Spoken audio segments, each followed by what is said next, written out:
Tony Jasper Hudgill est en réalité né sous le nom d'Anthony Smith le 8 octobre 2014. Il était né de ses parents biologiques, Jodie Simpson et Tony Smith, qui étaient originaires de Whitstable dans le Kent, au Royaume-Uni. Il vivait dans un appartement sur Square Hill Road à Maidstone, qui était décrit comme très encombré et sale. Donc, avant la naissance d'Anthony en juillet 2012, Jodie Simpson, âgée de 24 ans, s'était fiancée à Tony Smith, âgé de 46 ans. Mais Tony n'était en aucun cas un homme bien. Il avait un passé violent avec 11 condamnations différentes et 21 infractions différentes. Certaines de ces accusations concernaient des agressions, des coups et blessures graves et la possession de drogue. Tony avait également un problème de dépendance à l'héroïne et à l'alcool. Le couple a donc eu le petit Anthony en octobre 2014 et ils étaient aux anges pour leur nouveau petit garçon. Mais cela n'allait pas durer très longtemps car le petit Anthony n'avait que 6 semaines. En novembre 2014, il a commencé à ne plus s'alimenter et son corps était légèrement enflé. Sa mère, Jodie, a donc décidé de l'emmener chez le pédiatre pour un examen. Mais en voyant ce bébé, le médecin a compris que malgré les dires de Jodie, ce garçon était bien plus qu'un peu malade. Le bébé devant lui était gravement malade. Les yeux d'Anthony étaient fermés et ses membres inférieurs étaient durs et enflés. Le médecin a suspecté une septicémie chez Anthony, qui a aussitôt été transporté à l'hôpital de Pembury. Ses blessures étant très graves, il a été transféré dans une unité spécialisée de l'hôpital pour enfants Evelina à Londres. Lorsque le petit garçon a été admis à l'hôpital, il était décrit comme extrêmement somnolent et présentait des signes de détresse respiratoire. La peau d'Anthony avait l'air grise. Il écumait de la bouche et grognait. Les médecins décriraient son corps comme étant étonnamment enflé sur les radiographies prises du corps de Tony. Cela a révélé qu'il avait des fractures aux 2 fémurs, aux 2 jambes, à la cheville droite, au pouce gauche et à 2 os de son gros orteil. Anthony avait également des membres déboîtés, ainsi qu'un traumatisme contondant au visage. Ces fractures et ces membres déboîtés étaient restés sans traitement pendant si longtemps que cela a conduit Anthony à souffrir d'une défaillance multiviscérale, d'un choc toxique et d'une septicémie. Son corps avait enflé en luttant contre l'infection et en plus, Anthony avait aussi une masse au cerveau. Il a été mis sous assistance respiratoire et la situation semblait difficile pour le bébé, mais après plusieurs jours de traitement intensif et d'antibiotiques, l'état d'Anthony s'est amélioré. Il semblait que le petit garçon allait s'en sortir. Il était gravement blessé et devrait faire face à des handicaps à vie, mais les médecins avaient sauvé le petit garçon de 6 semaines. Maintenant, les médecins qui soignaient Anthony savaient que ses blessures graves n'étaient en aucun cas accidentelles. Mais ses parents, Jodie et Tony, disaient aux médecins et aux infirmières qu'il ne s'agissait que d'un accident. Bien qu'ils ne précisaient pas quel type d'accident avait réellement causé toutes ces blessures, les médecins ont alors appelé les autorités en raison de ces soupçons, donc Jodie Simpson et Tony Smith ont été amenés pour être interrogés par la police. Mais ils ont nié avoir la moindre idée de la façon dont les blessures de leur fils s'étaient réellement produites et ils ont nié avoir attendu pour lui faire recevoir des soins médicaux. Aucune accusation n'a été portée contre eux et ils n'ont pas été placés en garde à vue à ce moment-là. Durant sa convalescence à l'hôpital, le jeune Anthony était sous la garde de l'État. Et peu de temps après, une femme nommée Paula Hudgill, qui allait bientôt devenir sa mère d'accueil, s'est rendue à l'hôpital pour rencontrer le petit garçon. Quand elle l'a fait, Anthony avait 4 mois et était dans un état pitoyable. Il ne pesait que 9 livres et 7 onces, et cela incluait le poids des plâtres qu'il avait sur les 2 jambes. Il avait déjà vécu de nombreuses épreuves, et quand Paula l'a rencontré, il était totalement fermé émotionnellement. Il avait les yeux vitreux et aucune expression sur le visage. Mais après que Paula ait vu Anthony, elle a su qu'elle ne pouvait pas le laisser et elle a commencé à pleurer. Paula a alors appelé son mari Mark et tous les deux ont décidé qu'ils allaient accueillir le petit garçon chez eux. Paula et son mari Mark vivaient à Kingshill, Kent, avec leurs 7 enfants âgés de 5 à 28 ans. Mais ils avaient encore beaucoup d'amour à donner. Quand ils ont ramené le petit Anthony de l'hôpital le 9 février 2015, ils l'ont renommé Tony Hudgill. Les médecins ont dit à Paula que l'avenir de Tony restait incertain, n'ayant jamais vu un bébé si petit survivre à de telles blessures. Les médecins pensaient que Tony ne s'assiérait ni ne ramperait jamais et qu'il aurait sans doute des retards de développement à cause des médicaments qui lui avaient sauvé la vie. Les horribles blessures que Tony avait subies auraient dû être causées par des tiraillements, des tractions et des torsions de ses membres avec une force considérable. Et les blessures lui avaient été infligées jusqu'à 10 jours avant qu'il ne soit réellement amené chez le médecin. Donc la septicémie dont Tony avait souffert à cause de cela a fini par endommager ses os, ses articulations et ses cartilages de croissance. Tony est aussi resté partiellement sourd et sa hanche est définitivement déboîtée. En mai 2015 seulement, quelques mois après que Tony ait quitté l'hôpital, Paula et Mark ont dit aux services sociaux qu'ils voulaient l'adopter. Moins d'un an plus tard, en mars 2016, cela devient officiel. Tony est alors leur fils légal. Et ce qui est fou, c'est que les parents biologiques de Tony, Jody et Tony n'avaient toujours aucune accusation portée contre eux. Ils étaient donc autorisés à avoir des visites supervisées avec leur fils 3 fois par semaine. Paula a dit que lors de la première visite supervisée, le père du petit Tony est arrivé en bondissant et lui a dit « Merci de t'occuper de notre garçon. Tu penseras que nous sommes de mauvais parents, mais c'était un accident. » Paula trouvait cela étrange et ne comprenait pas ce qu'il voulait dire. Les blessures de Tony étaient clairement dues à bien plus qu'un simple accident et Jody, lors de cette première visite, n'a même pas croisé le regard de Paula. Malgré les terreurs nocturnes de Tony, après chacune de ces visites, il a été ordonné de les poursuivre pendant au moins 7 mois supplémentaires. Et maintenant, même si ces visites étaient censées être supervisées, d'une manière ou d'une autre, le petit Tony revenait chez Paula et Mark avec des blessures. Paula a remarqué qu'une fois, lorsque Tony est rentré à la maison après sa visite chez ses parents biologiques, son plâtre avait été descendu. Alors Paula l'a emmené à l'hôpital pour qu'on lui refasse un plâtre aux jambes, et quand les médecins l'ont fait, Paula a pensé que les jambes du petit Tony étaient cassées sous les plâtres. Mais elles étaient toutes déformées et tordues. Paula s'est rendue à la police pour signaler ses inquiétudes, mais on lui a répondu qu'il manquait de preuves pour porter plainte contre les parents. L'affaire avait donc été classée. Paula ne comprenait pas comment ceux ayant fait du mal à un bébé si doux et innocent pouvaient rester libres. Sans compter qu'ils pouvaient avoir un autre enfant s'ils le voulaient. Qui pourrait subir exactement le même sort, ou pire encore, que ce qu'a vécu Tony? Paula n'allait donc pas laisser passer cela. Elle a insisté davantage et a découvert que la police ne savait pas ce que le père biologique de Tony lui avait dit lors de leur première visite. Ils ignoraient aussi que Tony avait déjà été renvoyé 2 fois chez lui. Seulement pour que ses plâtres soient enfoncés, et à une autre occasion, l'attelle à l'intérieur de son plâtre avait été cassée intentionnellement. Alors maintenant que la police avait ces informations qui manquaient auparavant, ils ont dit à Paula qu'ils allaient réexaminer l'affaire. Et puis, en janvier 2017, Jody Simpson et Tony Smith ont finalement été inculpés pour ce qu'ils avaient fait à leur fils.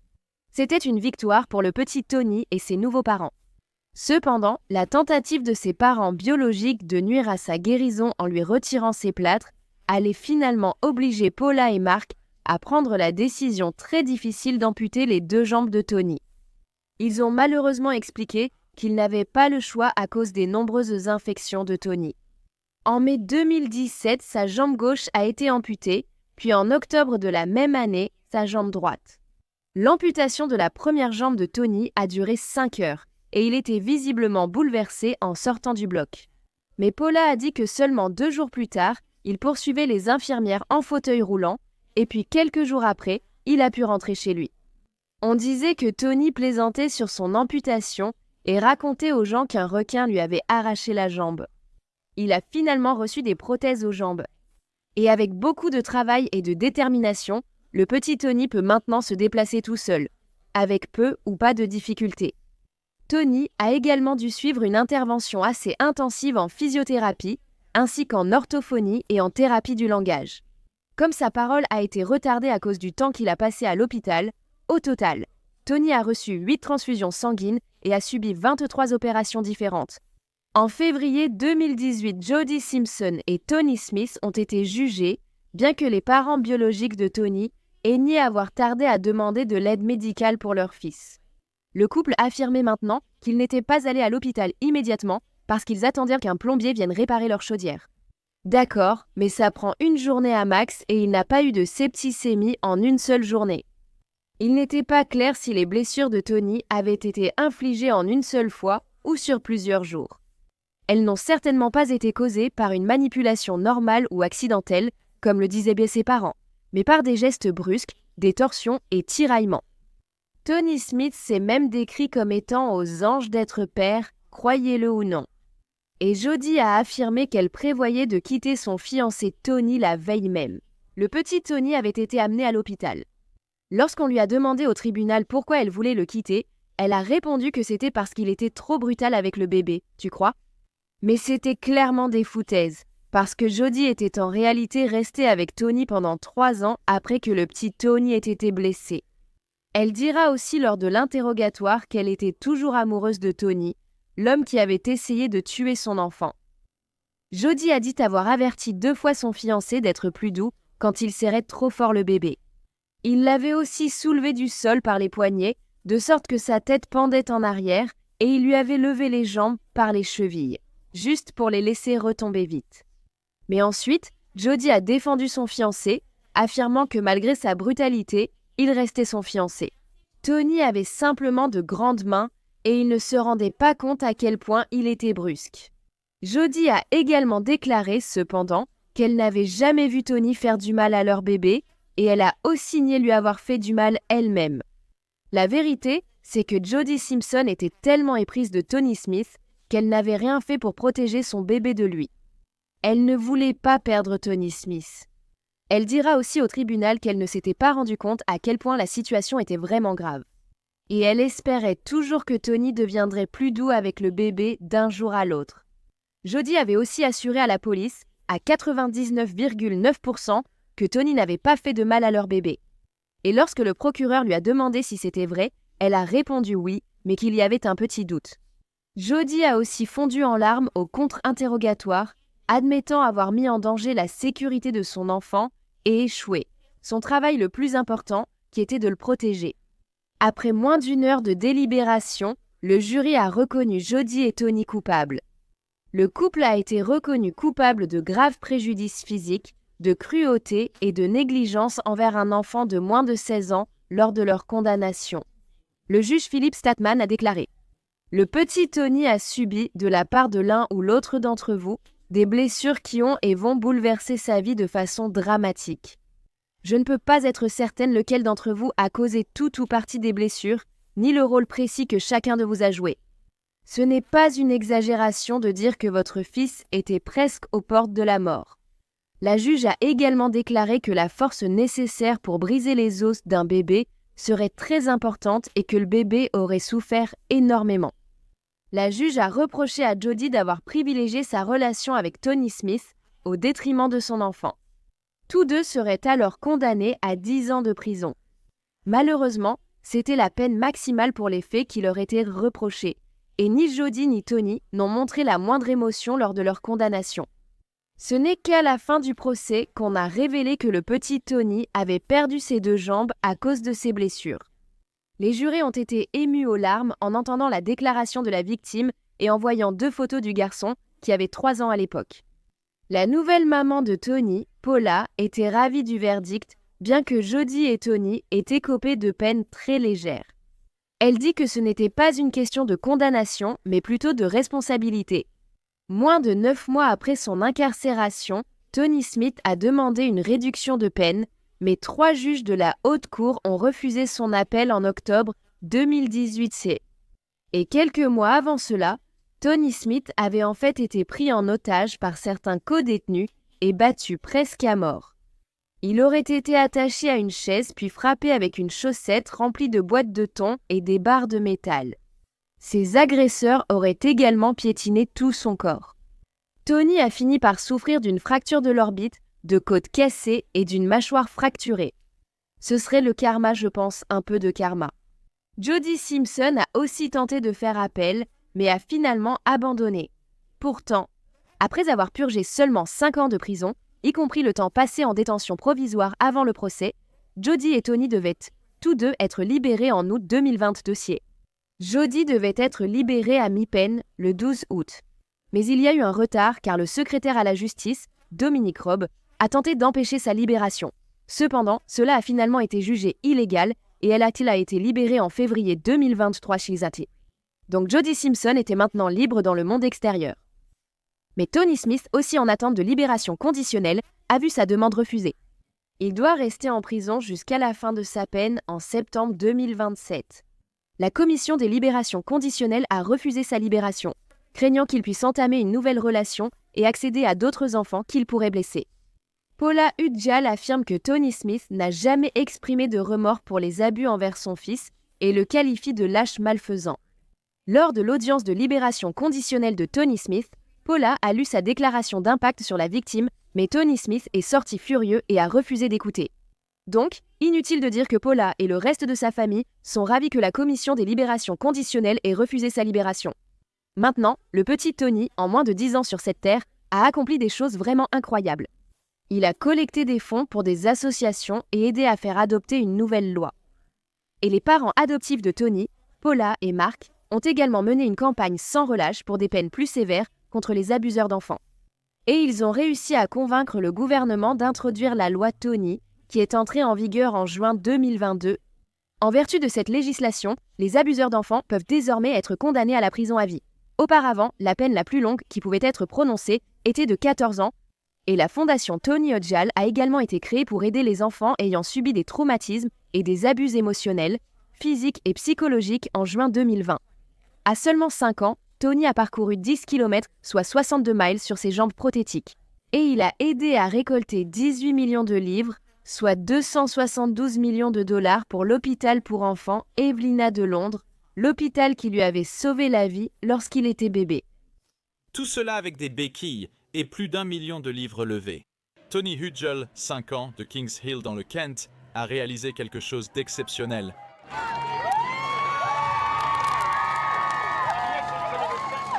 Inspiré par le défi des 100 tours dans le jardin du capitaine Tom en avril dernier, Tony s'est déplacé dans son parc local, espérant récolter 500 livres. Mi-semaine dernière, il avait atteint 1 million de livres. Alors il a décidé de continuer jusqu'à la fin juin, puisque les dons continuaient d'affluer. Je suis tellement fière de notre petit garçon. Sa marche a été tout simplement incroyable. C'était merveilleux de pouvoir rendre quelque chose à l'hôpital qui lui a sauvé la vie. Le moment préféré de Tony Mox, c'est d'atteindre la boîte aux lettres, sa ligne d'arrivée quotidienne qu'il adore. Tu es prête? Allons-y.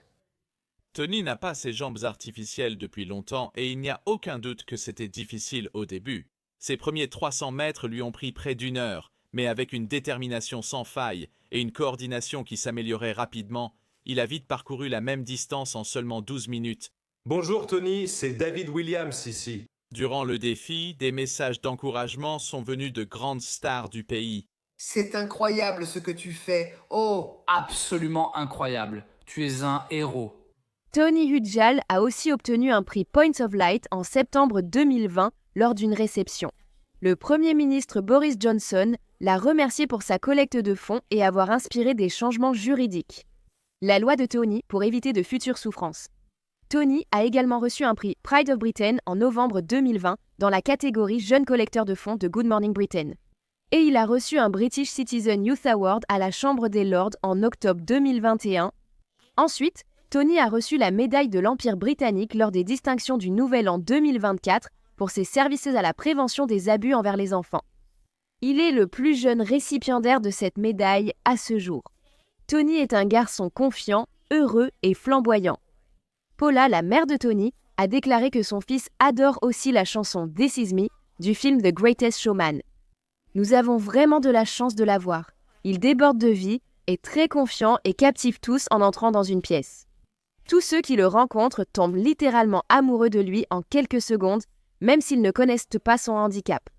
Il a tout simplement ce charisme.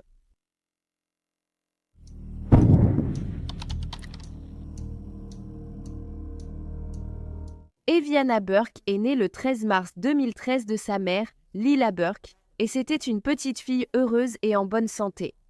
Mais cela a vite changé un jour, alors qu'elle avait moins de 3 mois. Après son congé de maternité en mai 2013, Lila, la mère d'Eviana, a repris le travail. Elle a donc décidé de commencer à payer sa cousine, Savannah Humphries, pour garder sa fille pendant la journée. Lila et Savannah avaient grandi ensemble et elles étaient meilleures amies ainsi que cousines, donc Lila lui faisait entièrement confiance. Savannah avait elle-même un jeune fils et une fille, et elle gardait régulièrement 1 ou 2 autres enfants chez elle. Donc, la petite Eviana allait chez Savannah depuis quelques semaines lorsque sa mère, Lila, l'a déposée. le matin du 12 juin 2013, un peu après 4 heures du matin. Lila a embrassé sa fille, lui a dit qu'elle l'aimait, puis est partie travailler à 12h45. Layla a reçu une vidéo de Savannah de sa fille, et dans celle-ci, Eviana avait l'air heureuse et en bonne santé. Peu avant la fin de sa journée, vers 14h, Lila a reçu un appel téléphonique terrifiant. C'était l'époux de Savannah, Sean, qui l'appelait, et il lui a dit qu'elle devait se rendre à l'hôpital immédiatement, parce qu'Eviana ne respirait plus. Lila a immédiatement raccroché le téléphone et sa supérieure l'a conduite à l'hôpital dès son arrivée. La petite fille faisait des crises et la mère a appris qu'elle avait des fractures du crâne des deux côtés de la tête et qu'elle saignait dans le cerveau. Elle avait également de graves lésions rétiniennes et des ecchymoses au front et au bras. Incapable de supporter ces informations, Lila s'est évanouie. Lorsque les secours ont trouvé Eviana dans l'appartement de Savannah, elle était froide au toucher et ne respirait pas. C'est en fait la voisine de Savannah qui avait contacté le 911. En raison de la gravité des blessures d'Eviana, le département des services à l'enfance et la police de Clarksville ont lancé une enquête alors qu'elle était transférée à l'hôpital pour enfants Vanderbilt à Nashville pour des soins intensifs.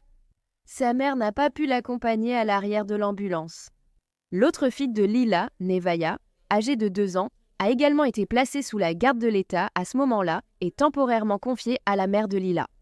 Lila était bouleversée et confuse quant à ce qui était arrivé à sa précieuse petite fille et à sa cousine, à qui elle avait fait confiance.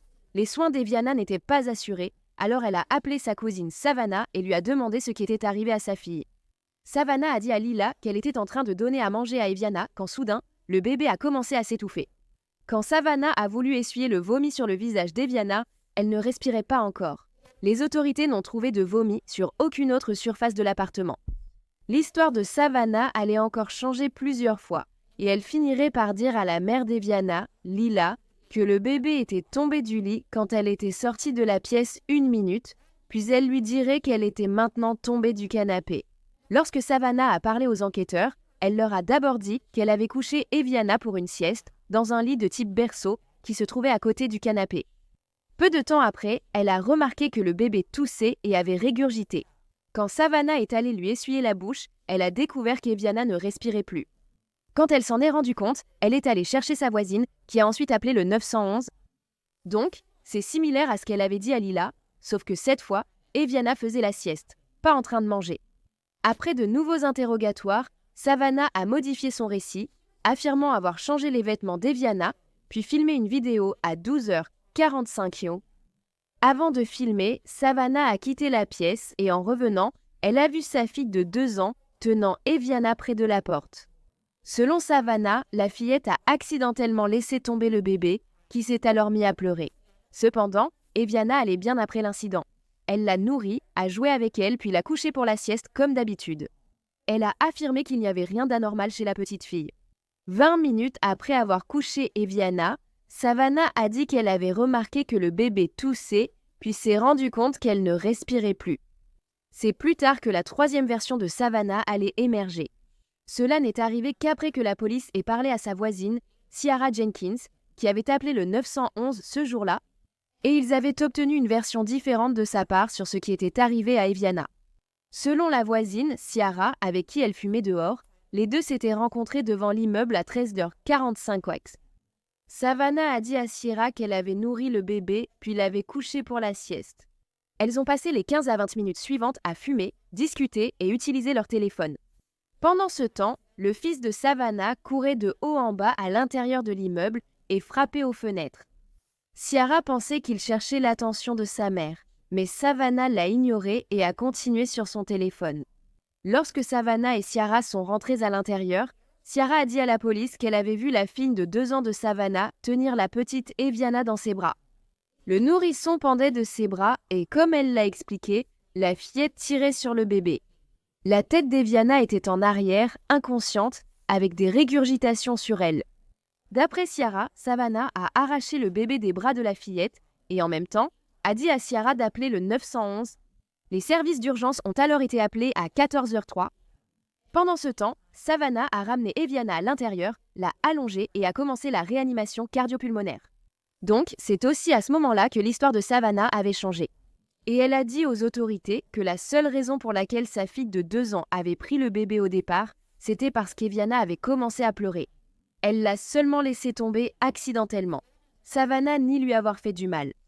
Le fait est qu'un médecin a ensuite témoigné que les fractures du crâne trouvées sur Evana n'auraient pas pu être causées par une fillette de 2 ans laissant tomber le bébé. Il était hautement improbable qu'un enfant de cet âge ait pu avoir assez de force pour laisser tomber Eviana au sol et provoquer ce type de blessure. Sans parler du fait que les lésions au cerveau d'Eviana étaient dues à une force de rotation, le cerveau ayant été projeté d'avant en arrière à l'intérieur du crâne. Au lieu d'un unique impact, comme si le bébé avait juste été lâché, Eviana finirait par rester à l'hôpital pendant un total de 2 mois. Durant cette période, elle a été placée dans un état quasi comateux quelques jours pour permettre à son cerveau de guérir. Après tout cela, la petite fille s'en est miraculeusement sortie et a survécu. Cependant, en raison de ses blessures, Eviana finirait par devenir aveugle à cause de ses hémorragies rétiniennes. Elle a aussi été diagnostiquée avec un traumatisme crânien, une paralysie cérébrale, et on prévoyait d'importants retards de développement et des crises d'épilepsie persistantes. On ne s'attendait pas non plus à ce que son cerveau se développe normalement, ce qui rendrait sa tête plus petite. Savannah Humphrey, 25 ans, aurait été arrêtée pour maltraitance et négligence aggravée sur enfant. Et en octobre 2014, un jury délibérera pendant moins d'1 heure avant de la déclarer coupable de ces accusations. Savannah a été condamnée à 2 peines concurrentes de 17 à 20 ans, une pour chaque chef d'accusation. Elle a demandé un nouveau procès, mais sa requête a été rejetée en 2016 lors de la condamnation de Savannah. La mère d'Eviana, Lila, a pleuré pour sa fille alors âgée de 18 mois, et elle a dit « Je ne verrai jamais mon enfant se marier ou avoir des enfants, parce que Savannah nous a pris cela. Mon enfant et sa sœur ne me verront jamais. Je prie qu'elle puisse un jour marcher, parler ou s'asseoir seule. Pour l'instant, tout ce que je peux faire, c'est la tenir dans mes bras. Les 15 derniers mois ont été les pires de notre vie. Je lutte chaque jour pour faire face à ce qui est arrivé à mon enfant, et cela me fait mal au plus profond de mon âme. Je pleure chaque nuit en m'endormant. Je dois regarder mon bébé en face chaque jour et me rappeler ce qui s'est passé le 12 juin 2013. Voir ma famille se déchirer encore plus m'a brisé le cœur. Lila s'est tournée vers Savannah et lui a dit « Tu es ma cousine et je t'aime beaucoup. On a grandi ensemble et tu as brisé ma confiance. J'espère qu'un jour tu pourras en parler, ou au moins le voir. Du point de vue d'Eviana, sa vie a changé, tout comme la mienne, de tant de façons. Je ne sais pas combien de temps il me reste avec elle. Je remercie Dieu chaque jour où elle se réveille.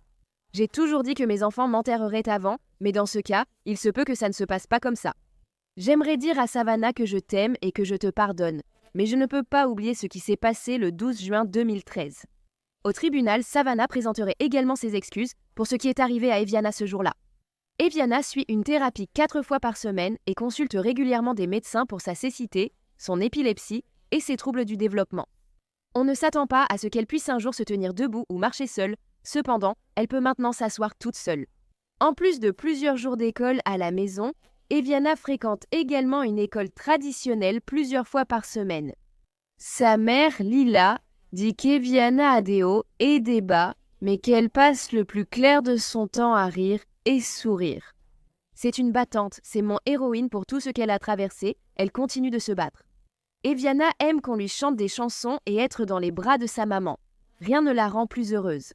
Sa grande sœur Nevea aime beaucoup sa petite sœur et adore aussi aider à s'occuper d'Eviana. En 2016, la mère d'Eviana, Leila Burke, a été honorée en tant que mère de l'année par le Tennessee Justice Center, une organisation à but non lucratif spécialisée dans le droit et la défense des intérêts publics au service des familles du Tennessee. Ce prix récompense son amour et son engagement à obtenir soutien et soins de santé pour sa fille.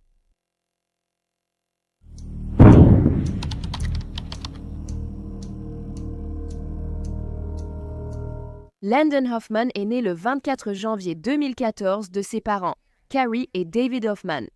Landon a aussi un jumeau et une sœur. C'est un petit garçon heureux, sociable et adorable qui aime le hockey, le football et l'école. Le 12 avril 2019, Landon, 5 ans, et sa mère Carrie ont visité le Mall of America à Bloomington, Minnesota. Ils étaient venus ce jour-là pour voir un ami de Landon de la maternelle et sa mère, peu avant 10 heures. Carrie et Landon ont rejoint les autres au 3e étage du centre commercial, près du Rainforest Caf, pendant que les mamans discutaient. Les garçons observaient l'alligator robotique devant le Rainforest Caf quand un homme s'est approché et a chuchoté aux garçons. Carrie a trouvé cela un peu étrange, mais elle a pensé que l'homme travaillait au restaurant et lui a demandé s'il allait allumer l'alligator. L'homme a répondu non et a esquissé un sourire étrange. Alors Carrie, ne sachant pas ce que cet homme voulait, elle a demandé s'il voulait que les garçons ne restent pas debout sur les rochers devant le restaurant, mais l'homme a répondu « Oh non, non, tout va bien, tout va bien ». Et avant que Carrie ait eu la chance de lui demander quoi que ce soit d'autre, soudain cet homme a attrapé Landon, a couru et l'a jeté par-dessus la rambarde du balcon du 3e étage du centre commercial. C'était à plus de 12 mètres au-dessus du sol. En bas, Carrie a crié « Non » en voyant cet homme étrange soulever son fils au-dessus de la rambarde et le jeter. Mais c'était déjà trop tard. Landon était dans les airs, au-dessus du balcon. En quelques secondes à peine, Carrie s'est mise à courir vers les escalators et les a descendus jusqu'à l'endroit où son fils était allongé. En courant, elle criait « Non, Landon ne va pas mourir !» En y repensant, elle dit ne plus vraiment s'en souvenir, tant elle était paniquée. Maintenant, les cris de Carrie et l'événement tragique ont attiré l'attention de la plupart des personnes au centre commercial. 2 infirmières pédiatriques faisant leurs courses ce jour-là ont pu aider à la réanimation cardio-pulmonaire. Alors qu'une foule se formait rapidement autour du corps de Landon, le 911 avait été appelé, mais personne ne savait quoi faire pendant qu'ils attendaient l'arrivée des secours. Mais Carrie a simplement demandé à tout le monde de prier pour son fils. Parce que Landon avait encore un battement de cœur et il respirait, et heureusement, les secours sont arrivés rapidement car Landon souffrait de multiples blessures, mettant sa vie en danger. Les ambulanciers lui ont fait un massage cardiaque sur place avant de l'emmener d'urgence à l'hôpital. Carrie a dit qu'elle était montée dans l'ambulance avec son fils et juste avant que les portes ne se ferment, pendant une seconde, elle a dit qu'il avait ouvert les yeux. Emmanuel Deshawn Aranda, l'homme qui avait jeté Landon par-dessus la rambarde du 3e étage, l'a fait tomber du 3e étage. Emmanuel avait essayé de fuir les lieux, mais un passant a couru après lui et a tenté de l'appréhender. Mais Emmanuel a attrapé cette personne, l'a plaqué contre le mur, puis il a pu continuer à s'enfuir. Emmanuel a été arrêté très peu de temps après par la police et placé en garde à vue. Ils l'ont attrapé alors qu'il essayait de monter dans un tramway. Emmanuel a été inculpé de tentative de meurtre au 1er degré avec préméditation et il a été détenu sous une caution de 2 millions au moment de son arrestation. Il a dit à la police qu'il savait que ce qu'il avait fait était mal, mais qu'il cherchait quelqu'un à tuer. Ce jour-là, au centre commercial, Emmanuel avait vu ses avances refusées à plusieurs reprises par plusieurs employés au fil des années. Et après tous ces refus, Emmanuel était devenu extrêmement agressif et avait décidé de passer à l'acte. Emmanuel a aussi dit à la police qu'il comptait tuer un adulte ce jour-là au centre commercial. Parce qu'ils se tiennent près de la rambarde, a-t-il dit. Mais quand il a vu Landon, il a changé d'avis pour une raison ou une autre et a décidé que ce serait sa nouvelle cible. Le fait est qu'Emmanuel avait déjà été banni du Mall of America à 2 reprises, mais sa dernière interdiction avait expiré il y a quelques semaines. Ces interdictions étaient dues aux antécédents de comportement agressif d'Emmanuel au Mall of America. Cela remontait à quelques années. En juillet 2015, il avait été arrêté pour avoir lancé des objets du balcon supérieur. Et lorsque la police est arrivée au moment de cet incident, Emmanuel a d'abord résisté à son arrestation. Il a ensuite été condamné pour agression au 5e degré et entrave à un agent de la paix. Plus tard la même année, Emmanuel a été accusé d'avoir lancé des verres dans un restaurant du centre commercial. Cet incident s'est produit lorsqu'Emmanuel s'est approché d'une femme qui attendait une table et lui a bizarrement demandé de lui acheter quelque chose lorsqu'elle a refusé. Bien sûr, puisqu'elle ne connaissait pas cet homme. Emmanuel aurait jeté un verre d'eau à son visage, puis un verre de thé, qui l'a frappé à la jambe. Il a alors reçu l'ordre de quitter le centre commercial et un avis d'interdiction. Il a également plaidé coupable une nouvelle fois pour agression au 5e degré après cet incident. Et lors d'une autre occasion, la même année, en août 2015, la police a été appelée dans une bibliothèque locale parce qu'un homme avait détruit des ordinateurs. Apparemment, Emmanuel avait lu quelque chose sur Facebook qui ne lui a pas plu, alors il a passé sa colère sur les ordinateurs. Pour cela, il a finalement plaidé coupable à l'accusation de dégradation de biens au 1er degré, et a été condamné à 28 jours de prison, payer des dommages-intérêts et suivre une formation de gestion de la colère, ce qui n'a manifestement pas été utile. La mère d'Emmanuel a déclaré que même si son fils a de longs antécédents de troubles mentaux, elle n'aurait jamais pensé qu'il ferait quelque chose comme ça. Eh bien, j'espère que non, parce que si vous pensiez vraiment qu'il allait faire quelque chose comme ça, j'espère que vous auriez agi. Sa mère a également déclaré qu'il n'avait officiellement reçu qu'un diagnostic de trouble du déficit de l'attention, avec ou sans hyperactivité, lorsqu'il était plus jeune. Et quelques nuits avant l'incident du Mall of America avec Landon, Emmanuel s'était en fait présenté chez sa sœur, l'avait frappé au visage, puis était reparti. Sa sœur dira plus tard qu'Emmanuel ressemblait à un zombie. Elle avait regardé dans ses yeux et n'y avait vu aucun signe. Âme. Il y a également eu un autre incident en 2014 qu'Emmanuel avait provoqué au restaurant Golden Nugget à Chicago. Emmanuel est entré un dimanche au restaurant pour son petit déjeuner lorsqu'un client près de lui a demandé en espagnol à un serveur de changer de place.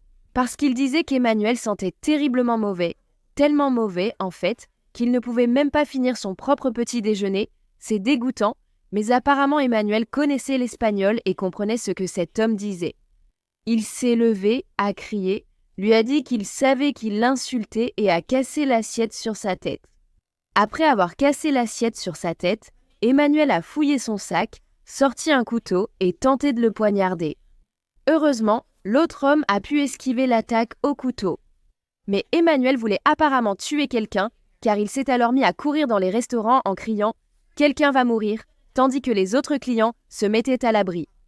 La police est intervenue et Emmanuel a été arrêté puis inculpé pour agression, vol et coups et blessures aggravées. Finalement, il a plaidé coupable et n'a été condamné qu'à 18 mois de mise à l'épreuve sous surveillance judiciaire, même pas de prison. Landon avait été conduit à l'hôpital pour enfants de Minneapolis. Il avait de multiples blessures très graves, y compris des fractures dans tout le corps et une hémorragie cérébrale. Dès son arrivée à l'hôpital, Landon avait été conduit d'urgence en chirurgie pour un traumatisme crânien. Beaucoup de proches de Landon se sont rassemblés dans la salle d'attente pendant que le petit garçon était encore sur la table d'opération, attendant de savoir s'il allait survivre. Ils ont attendu, encore et encore, puis enfin un médecin est sorti et leur a dit que Landon allait s'en sortir. Les os peuvent guérir, pensa Carrie, mais lorsqu'elle a appris que son cerveau allait bien, elle a poussé un immense soupir de soulagement. Après l'opération de Landon, une fois en salle de réveil, Carrie s'est assise près de lui et a dit que le son de sa respiration et du bip des machines était le plus beau qu'elle ait jamais entendu. Cela signifiait que son fils était en vie. Donc, même si Landon avait survécu, il avait encore de graves blessures qui prendraient beaucoup de temps à guérir. La chute avait brisé ses poignets, ses mains et ses coudes, fracturé son fémur et fracassé les os de son visage pendant le parcours de rétablissement de Landon.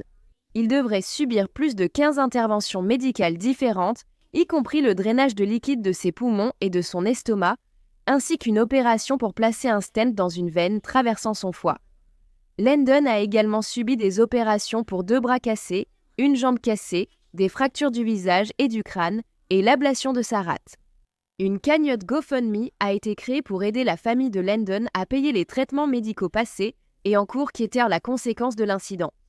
La page visait 500 000 $, mais ils ont récolté plus d'1 million, ce qui est positif car les frais médicaux de Landon ont finalement dépassé ce montant.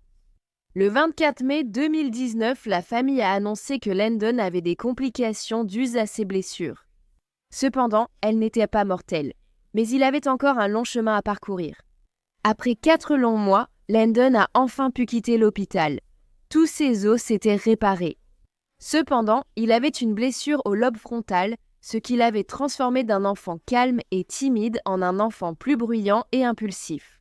Mais Landon, qui adorait l'école, est sorti de l'hôpital seulement 5 jours avant de commencer la maternelle. Il a donc pu assister à son premier jour d'école. Aujourd'hui, Landon ne se souvient de rien du jour de l'incident, ni des moments difficiles de sa convalescence. Quand on lui demande comment s'est passée son hospitalisation, il raconte simplement à tout le monde les courses en fauteuil roulant qu'il faisait avec sa grand-mère et les jeux auxquels il jouait avec son père. Landon dit qu'il se sent simplement normal.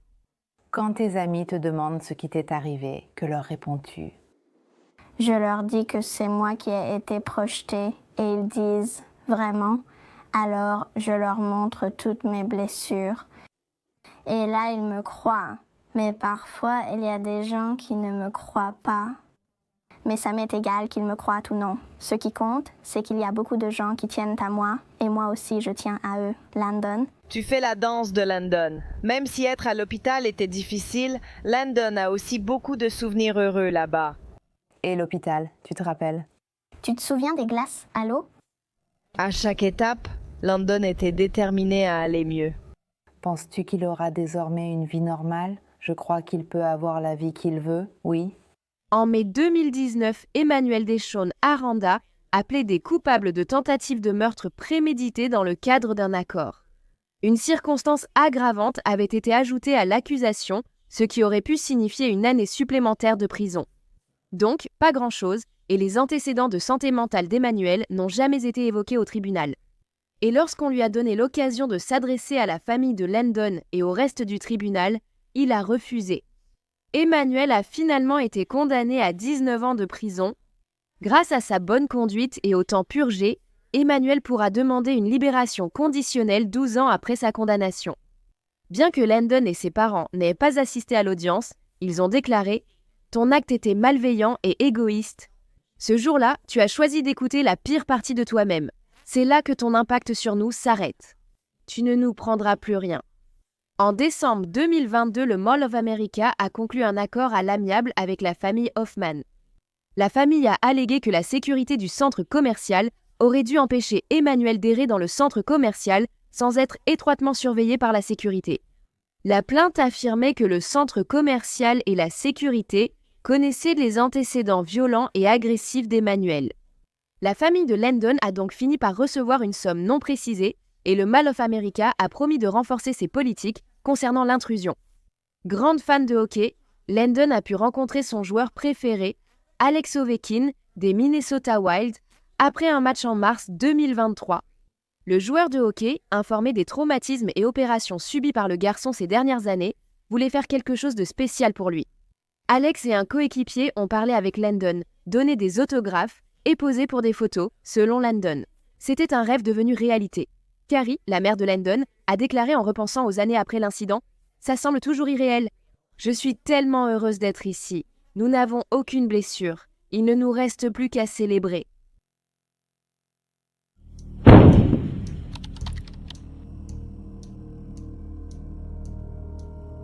Ashley Smith est née en avril 2001 de ses parents, Robert Smith et Melissa Wright.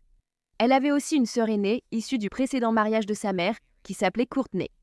La famille de 4 personnes vivait à Cousada, en Alabama, dans une petite caravane au bout d'un chemin de gravier appelé Armsway. Environ un an après la naissance d'Ashley, en avril 2002, Melissa a perdu son emploi de serveuse. Maintenant, ni elle ni Robert n'avaient d'emploi et ils avaient du mal à payer leurs factures. Les voisins de la famille savaient qu'ils avaient des difficultés, alors ils les aidaient et leur apportèrent des repas à manger. Et une voisine, nommée Denise Dunlap, aidait aussi en gardant parfois Ashley et Courtney. Denise avait en fait commencé à aider après avoir remarqué que la santé mentale de Melissa se détériorait.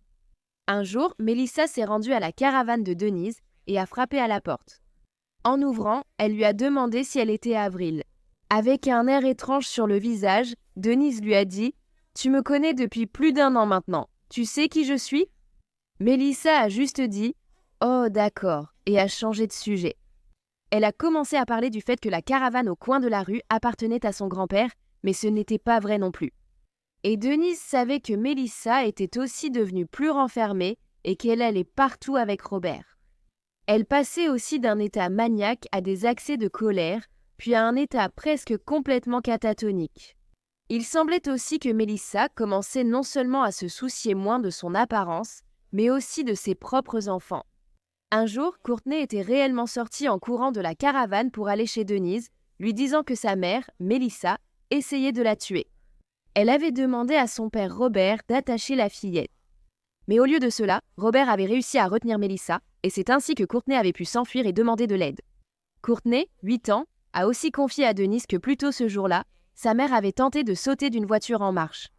Denise a essayé de calmer la petite fille et l'a accompagnée jusqu'à la caravane de la famille. Quand elle est entrée, elle a vu Melissa simplement assise là. Melissa a levé les yeux vers Denise, mais son visage était complètement vide. Comme si personne n'était là, le père d'Ashley, Robert, a dit à Denise qu'il ne savait pas quoi faire à propos de sa femme. Il a dit qu'il l'avait emmenée chez le médecin quelques semaines auparavant et qu'il lui avait prescrit plusieurs médicaments différents.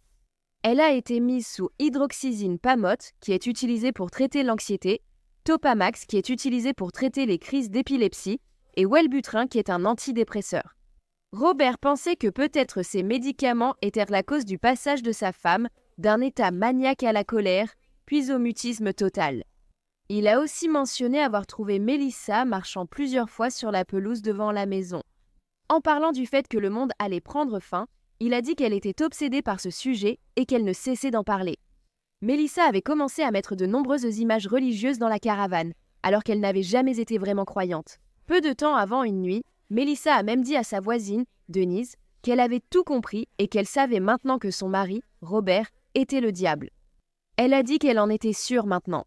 Le département des ressources humaines de l'Alabama connaissait bien la famille. Et en juin 2002, l'un des voisins de la famille a appelé le département des ressources humaines pour les informer de ce qui se passait dans la maison de Melissa. Une agente s'est rendue chez Ashley et Courtney, où elles vivaient avec leurs parents, le 5 juin passé. À son arrivée, il a découvert que Melissa restait assise, semi-catatonique, tandis que les deux petites filles étaient livrées à elles-mêmes et couraient partout. Robert était absent et il était clair que les petites filles ne pouvaient pas rester avec Melissa dans cet état. Alors la police a été appelée. Sur place, la police a constaté que Melissa était si désorientée qu'elle n'a pas pu donner son nom ou sa date de naissance. Heureusement, Robert est rentré à la maison peu de temps après pour s'occuper des filles, et il a agi comme si le comportement de Melissa était devenu une chose courante à ce stade. Et Robert semblait irrité contre Melissa. Il lui a dit que si le médicament provoquait cela, elle devait l'arrêter. Et l'agent des services sociaux qui était là s'inquiétait que Melissa ait peut-être fait une overdose, alors ils l'ont emmenée à l'hôpital pour lui faire un lavage d'estomac. Cependant, ils allaient découvrir qu'elle n'avait ni drogue, ni une quantité excessive de médicaments sur ordonnance dans son organisme.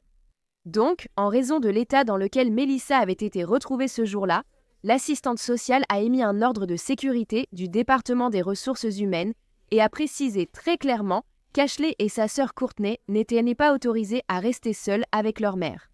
Et l'agent a dit à la famille qu'il ferait des visites inopinées pour vérifier la situation, ce qu'il a effectivement fait le 10 juin, où il a trouvé Robert, Melissa et les filles tous en sécurité à la maison. Il a déterminé que tout le monde était en bonne santé et semblait en sécurité. Il est parti peu de temps après. Mais seulement quelques heures plus tard, alors que Robert Smith était à l'extérieur de la maison familiale, il a soudainement entendu sa fille de 14 mois, Ashley, crier et pleurer. Il a couru à l'intérieur de la caravane et ne l'a vue nulle part. Les pleurs venèrent de la cuisine. Il est allé là-bas et a découvert que sa fille avait été coincée dans le four qui était réglé sur la fonction grill. Robert a immédiatement appelé le 911 et Ashley a été transportée d'urgence à l'hôpital. Plus de 30% de son corps était couvert de brûlures au 3e degré, mais malgré tout cela, la petite Ashley était toujours en vie. Le 600 degrés. La police a arrêté la mère d'Ashley, Melissa, et l'a accusée de tentative de meurtre. Cependant, Melissa leur a d'abord dit que sa petite fille jouait près du four, qu'elle était simplement tombée dedans et que la porte s'était refermée derrière elle. Oui, parce que ça arrive vraiment ça. Plus tard, elle changera sa version et dira qu'elle avait elle-même mis Ashley dans le four parce qu'elle avait entendu des voix. Les voix lui disaient qu'elle devait juste faire confiance à Jésus. Mais la vérité, c'est que Melissa Wright avait retiré les grilles du four. Elle a réglé le four sur grille à environ 300 degrés Celsius, a attendu qu'il chauffe, puis elle y a mis sa fille Ashley la tête la première. Donc, à cause de cela, le procureur du district, Randall Houston, ne croyait pas que Melissa était folle. Il pensait qu'elle avait fait cela parce qu'elle voulait attirer l'attention. Il pensait qu'elle était jalouse de l'attention que Robert portait à la petite fille. Le procureur a également déclaré qu'il serait ravi de traduire Melissa Wright en justice et de l'exposer publiquement. Les preuves, les photographies et les témoins experts ont été présentés au jury. Sauf pour une chose, a-t-il dit, Il suffit qu'une seule personne dise qu'elle est folle pour que le jury soit dans l'impasse. Ce qui, à son tour, pourrait éventuellement lui éviter une peine beaucoup plus sévère. Alors, à la place, en août 2003, le procureur a accepté que Melissa Wright plaide coupable de tentative de meurtre en échange d'une peine de 25 ans de prison. Mais l'avocat de Melissa Wright pensait exactement le contraire de ce qu'avait dit le procureur. Il pensait que Melissa avait de graves problèmes mentaux et peut-être une psychose postpartum, même si rien de tout cela n'a réellement été prouvé. Il a demandé que Melissa soit examinée par des psychologues de l'État, ce qui a été fait. Ils l'ont déclarée apte à être jugée, capable d'assister à sa défense, ainsi que saine d'esprit au moment des faits, ce qui signifie qu'elle savait distinguer le bien du mal.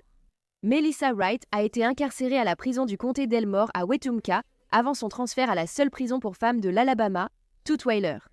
Robert Smith dirait qu'il savait que sa femme souffrait d'un grave trouble mental et il n'était pas sûr qu'elle recevrait l'aide dont elle avait besoin.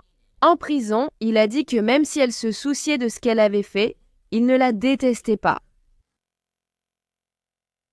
Robert a également déclaré qu'il avait parlé à sa femme, Melissa, peu de temps après son arrestation et qu'à ce moment-là, elle n'était pas consciente de ce qu'elle avait fait. Elle pensait peut-être avoir mis les 2 filles dans le four.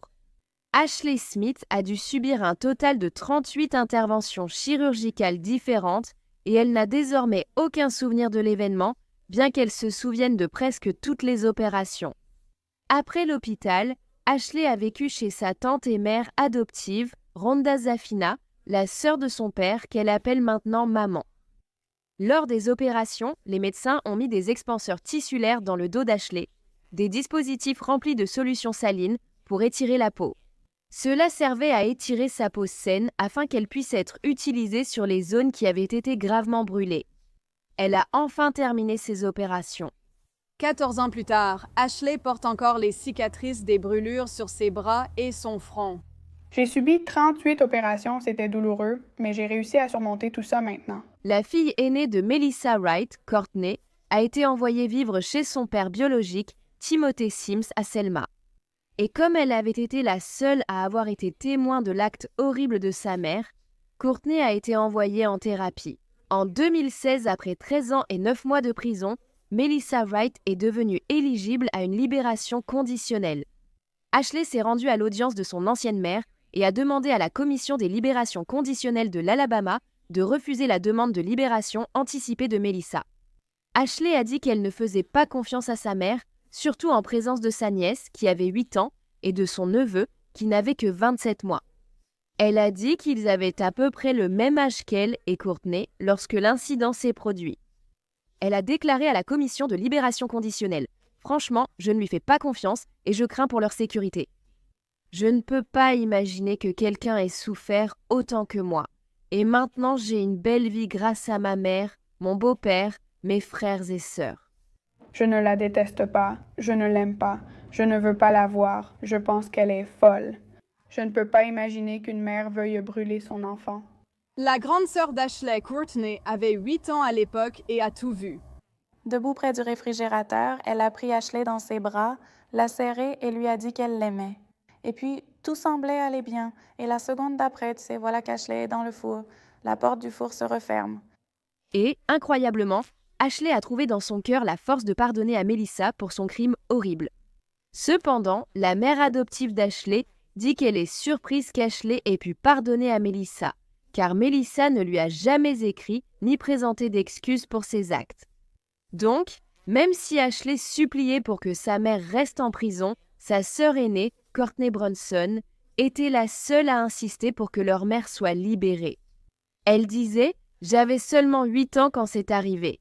Elle était différente. J'ai vu ce qui s'est passé. Je sais qu'elle n'était pas elle-même. » Elle a aussi dit que Melissa avait suivi une thérapie en prison et qu'elle est une meilleure personne maintenant, c'est sûr.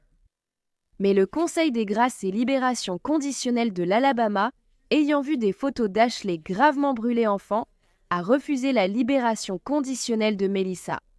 Le procureur a déclaré que la raison pour laquelle Melissa Wright avait initialement été condamnée à 25 ans était pour que sa fille Ashley ait la chance de grandir sans sa mère. Environ. Le procureur était en fait inquiet que si Melissa sortait avant d'avoir purgé sa peine de 25 ans, elle essaierait de faire valoir ses droits parentaux. Et cela serait tout simplement terrible et traumatisant pour Ashley Randall. Houston dit que sa guérison physique et émotionnelle est extraordinaire. C'est une enfant extrêmement forte. Elle avait environ 4 ans quand elle s'en est rendue compte et que nous avons commencé à en parler. Mais elle a toujours compris, nous avons simplement expliqué ce qui était approprié pour son âge par rapport à ce qui lui est arrivé, et elle l'a toujours su et elle l'a toujours accepté. Avant, c'était comme si ma maison brûlait car je ne disais rien, mais maintenant tout le monde est parti et je sais comment leur parler. Et Melissa Wright a de nouveau été éligible à la libération conditionnelle en 2021, mais elle a encore été refusée. Bonjour, ma fille arrive bientôt. Elle a 4 ans. Le début d'un cauchemar, c'est cool. Peu après que le monde d'Ellie Smith se soit effondré, sa fille Cléo fut enlevée alors que la famille s'installait dans le camping isolé du Trou Souffleur.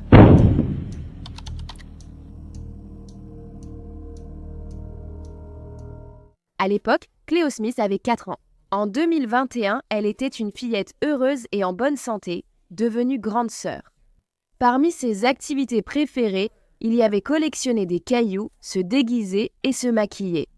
Sa mère l'appelait sa petite princesse, et Cléo était connue pour être une petite fille drôle avec le plus grand des cœurs.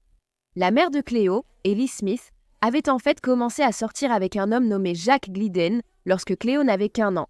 Et peu de temps après, ils se sont mariés.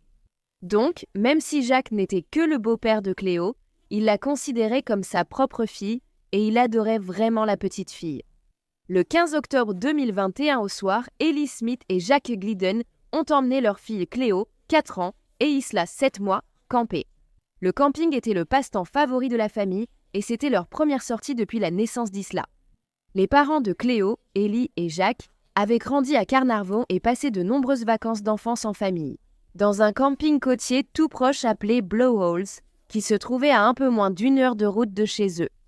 Maintenant qu'ils avaient leur propre famille, les jeunes parents étaient ravis de perpétuer leur tradition et ils avaient même acheté une nouvelle tente pour l'occasion.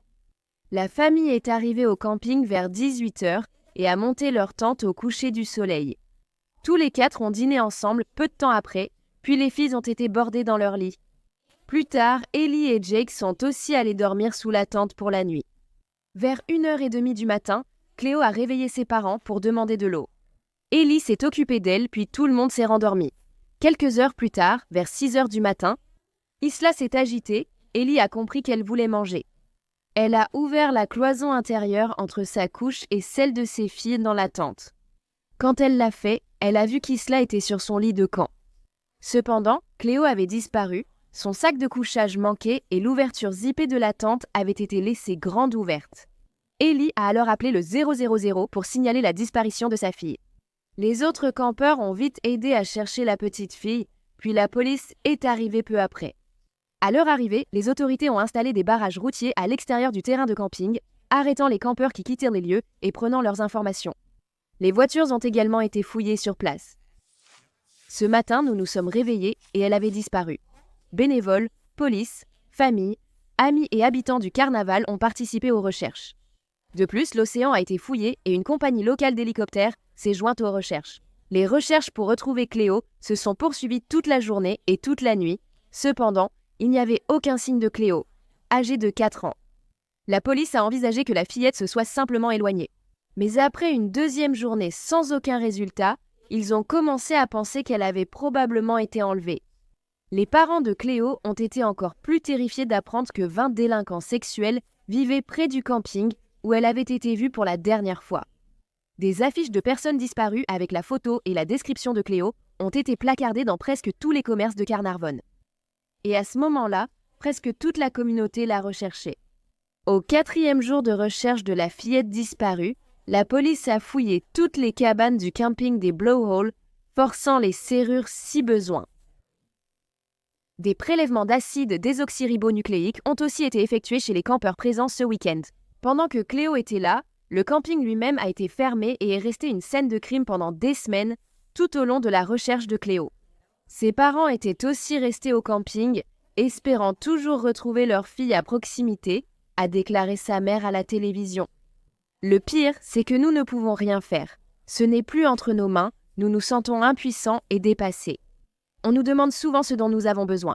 Tout ce que nous voulons, c'est que notre fille rentre à la maison. Chaque fois qu'Ellie et Jake recevaient un appel téléphonique, ils étaient excités, pensant que leur fille avait peut-être été retrouvée, mais malheureusement, leurs espoirs étaient sans cesse anéantis. Naya, l'amie de Cléo, a fait une déclaration bouleversante sur Cléo. Elle doit rentrer à la maison parce qu'elle a besoin d'être avec sa famille. Naya a même dessiné un portrait de son amie en disant que si quelqu'un la reconnaît, il doit la ramener chez elle, s'il vous plaît. À ce stade, les réseaux sociaux étaient également inondés de théories sur ce qui était arrivé à Cléo, dont beaucoup étaient infondées, et de nombreuses personnes commençaient à blâmer ses parents pour sa disparition. La police, cependant, a insisté sur le fait que les parents de Cléo n'étaient en aucun cas suspects et qu'ils coopéraient pleinement. Peu après, les détectives annoncèrent publiquement que leur principale crainte d'acte criminel dans la disparition de Cléo reposait sur ce motif. La tente où elle dormait avait été ouverte à une hauteur inaccessible pour la fillette. Au 6e jour de la disparition de Cléo, une récompense d'1 million était offerte à toute personne ayant des informations sur l'endroit où elle se trouvait. La police allait aussi révéler leur première piste majeure. Des témoins ont signalé avoir vu un véhicule tourner sur Blow Hills Road vers 3 heures le jour de la disparition de Cléo. Ils ont demandé au conducteur de se manifester, sans succès. La police a visionné des centaines d'heures de vidéosurveillance sans retrouver la voiture ni identifier le conducteur. Et à ce moment-là, il y avait eu plus de 200 signalements de Cléo partout en Australie, mais aucun ne s'est avéré fiable. Les recherches l'ont continué pour retrouver le conducteur aperçu sur Blowholes Road, tandis que la police ratissait toujours Carnivon. Il faisait le tour des commerces pour demander les images de vidéosurveillance. Et 2 semaines après le début de leur enquête, la police a déclaré qu'elle avait de nombreuses pistes, mais aucun suspect. Le 3 novembre, peu après 1 heure du matin, cela faisait 18 jours que Cléo avait disparu. Sa mère, Ellie, a reçu un appel de la police, lui disant que quelqu'un voulait lui parler. Ils ont passé Cléo au téléphone. La fillette de 4 ans venait d'être retrouvée vivante et saine. La police venait de la sauver chez un homme nommé Terence Kelly. Sa maison était aussi à Carnarvon, à quelques minutes de celle de Cléo et sa famille. La famille de la petite fille était submergée de joie, et lorsque la police a annoncé au public qu'elle avait été retrouvée, les habitants de Carnarvon ont éclaté de bonheur et ont commencé à célébrer. Ils ont vite décoré la ville de ballons roses et violets et accroché une banderole. « Bienvenue à la maison, Cléo ». Beaucoup de gens n'avaient jamais pensé que Cléo serait retrouvée vivante après avoir disparu pendant 18 jours. Dès qu'ils ont reçu l'appel de la police, la famille de Cléo est immédiatement montée dans la voiture et s'est rendue à l'hôpital pour retrouver leur fille bien-aimée. La mère de Cléo, Ellie, a annoncé sur les réseaux sociaux que la famille était réunie à nouveau. Cléo, 4 ans, a été retrouvée peu après minuit le 3 novembre 2021 dans une maison remplie de poupées. Terence était apparemment obsédé par les poupées et il publiait souvent des photos sur les réseaux sociaux pour se vanter de son amour pour les jouets de filles. Lorsqu'elle a été retrouvée, elle était dans une pièce sombre et verrouillée, jouant avec une petite voiture. Lorsque les détectives l'ont retrouvée, on l'entend sur un enregistrement dire que son nom est Cléo. Salut tout le monde, comment tu t'appelles? Comment tu t'appelles? Spino?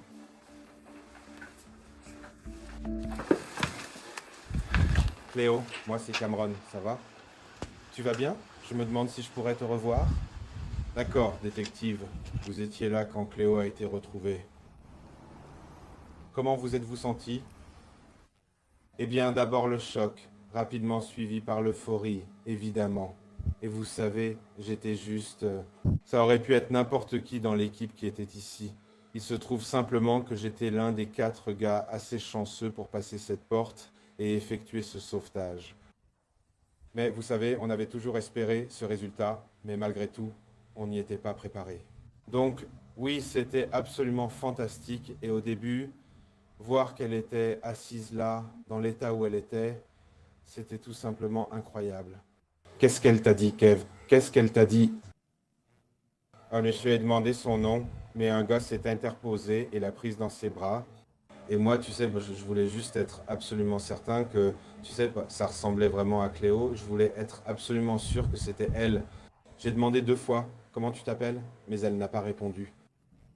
Elle n'a toujours pas répondu. Je lui ai demandé une 3e fois, alors elle m'a regardé et a dit « Je m'appelle Cléo ». C'était elle. Alors on s'est retourné et on est sorti de cette maison et peu de temps après, on est monté dans la voiture.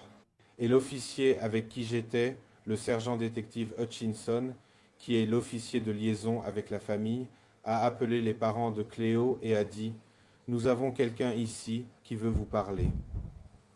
Et c'était, vous savez, un sentiment merveilleux de pouvoir passer cet appel. Quelle a été leur réaction? Vous imaginez, c'était une surprise totale, ils étaient ravis, tout s'est enchaîné très vite. Nous n'avons pas eu le temps de les préparer et ne voulions pas leur donner de faux espoirs sur ce qui pourrait arriver.